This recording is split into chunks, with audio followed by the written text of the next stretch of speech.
one little sip of water, because this is about my fifth try of delivering this lecture, and I'm just plowing through it now. No matter what, I'm going to do it. Stumbles, burps, gulps. Once again, my wife says I tend to breathe a lot of air and burp while I give these talks, mostly because I'm trying to go fast, and I do go fast. So I'm Brian Ellison. I'm your professor in POLS 575, Public Personnel Administration. The title of this small lecture is The Difference Between Public and Private Organizations. We had 5 articles that we read for this section. And the point of this section is not... The point of this section is to, yes, draw the distinctions between public and private organizations when it comes to management administration. But the reason I want to draw those distinctions is because from this point, I don't want to really draw any lines between the literature on private sector human resources management and the literature on public sector human resources management. I don't want to draw those divisions for a couple of fundamental reasons. One reason is that public sector activity drives HRM on both the private and the public side.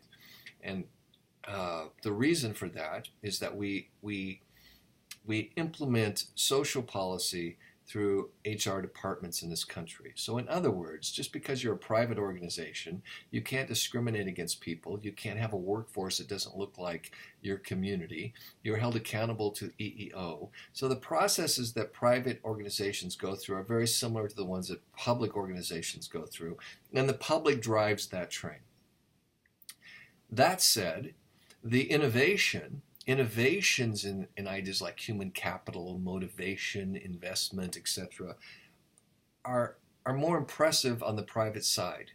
Those ideas create a more robust literature, and so we're going to look at that literature too. I think both literatures go together, but it is important to understand that public organizations and private organizations are not the same.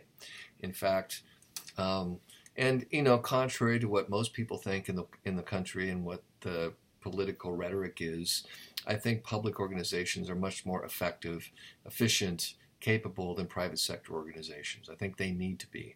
And once again, I ask students, give me an example of something that the American administrative state can't do. And it's very difficult to think of something. Put a man on the moon, win world wars, cure diseases, invent the internet, what? Students will say, they can't balance a budget, but that's something that agencies always do, is balance budgets. Politicians can't balance budgets, right?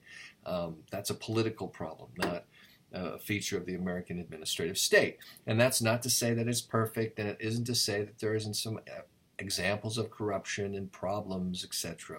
But by and large, I'm personally a champion of the public sector. And I hope you are too, because we are public administration people.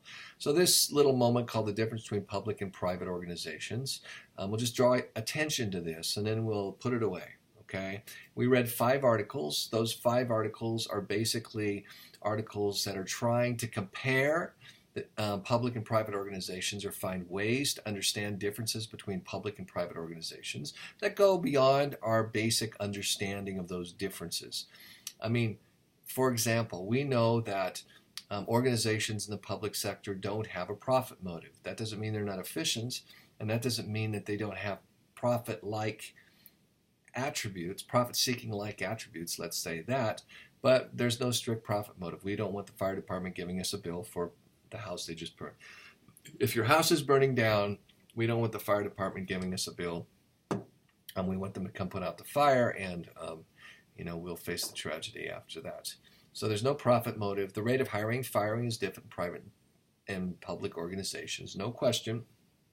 You can't discriminate, but you can do things in private organizations you can't do in public organizations. And there's reasons for academic tenure and civil service protection, other things that we will talk about, and in fact are well illuminated in the book we're reading. I thought it was behind me. The book we're reading for the next course, next class in the course by Mosier, which is a fantastic book, by the way.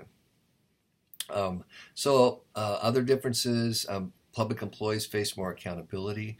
Building capital and finances in private and public organizations are different. Obviously, public organizations rely upon appropriations, on tax money, and that comes differently, and that's understood differently, and that gets spent differently. That's clearly true. Public organizations don't change very well. They can't change their goals easily, and we talk a lot about this on campus, that once we create an organization, once we put people into the organization, once we figure out what the public goods are going to look like that come out of that organization, and we send it on its way, it's very difficult to get that organization to change what it does. I use the Bureau of Reclamation as an example, created to dam up the rivers and of the western United States, water resources management, and then to sell the public goods that come off of that activity, irrigation water, municipal and industrial water, flood control, whatever it might be. The Bureau of Reclamation was created in 1902, and it has dammed up every river, and it is extremely difficult to get that organization to change. The environmental movement of the 1960s and 70s was specifically about that. How do we change the direction of these kinds of organizations? That's sort of a longer and different conversation, but tough to change. And ideally, public organizations should be held accountable to the public. We should know what's going on in them. They should be transparent. Information should flow freely from them. Businesses can be secret, right? I mean, what's going on in the boardroom at Apple right now? We don't know unless we have access to that boardroom, which interestingly, we should, because the process of incorporation for businesses, right, when Apple becomes incorporated per some state's incorporation laws, probably California, it is a grant of public authority. And the idea there is that they would be held accountable to the public, but we've changed our ideas and our conversation about the obligations that corporations have to the public. In fact, Apple, other private corporations exist in the same way legally as municipal corporations. The city of Moscow in Idaho is a municipal corporation. Simplot in Boise is a incorporated business. Those powers that each of those corporations have flow from a grant of authority from the state of Idaho. Different kind of conversation, but very interesting, right? So we read 5 articles. The first article we read was by Rainey, Backoff, and Levine, comparing public and private organizations. And I got lost in trying to explain specifically what they're doing, but generally what they're trying to do in that article is they're just taking a stab at building criteria for how we might compare public and private organizations. They say that we all know there's a difference between public and private organizations, but we don't actually have any systematic way of studying those differences. And so they pitch criteria for how we might understand them. The criteria are the environmental factors that are different between public and private organizations, the organization environment transaction costs that are different between public and private organizations, and in the internal structures and processes. And many of these are still obvious, but still debatable. So for example, under their environmental factors, their first topic is they talk about the degree of market exposure. And they say the less market exposure results in less incentive to cost reduction, operating efficiency, and effective performance, and sort of indicating that public organizations have less incentive to cost reduction, operating efficiency, and effective performance, which is complete hooey. Public organizations are more effective, and there's all kinds of other ways that we create incentives within public organizations for them to perform. So, once again, a try at a struggle to do this, but not particularly complete. The next article was by some Dutch scholars, and what they were doing is they were trying to see what managers thought, or what the values of managers are. What's the difference between managers, the values that managers hold in public organizations, and the values that managers hold in private organizations? And what they found is those values don't differ very much. In fact, managers, especially when the roles are similar, right, hold the same kinds of values. Or when employees in organizations and they have similar roles, they hold the same kind of values. Elementary school teachers in public schools think the same as elementary school teachers in private schools, right?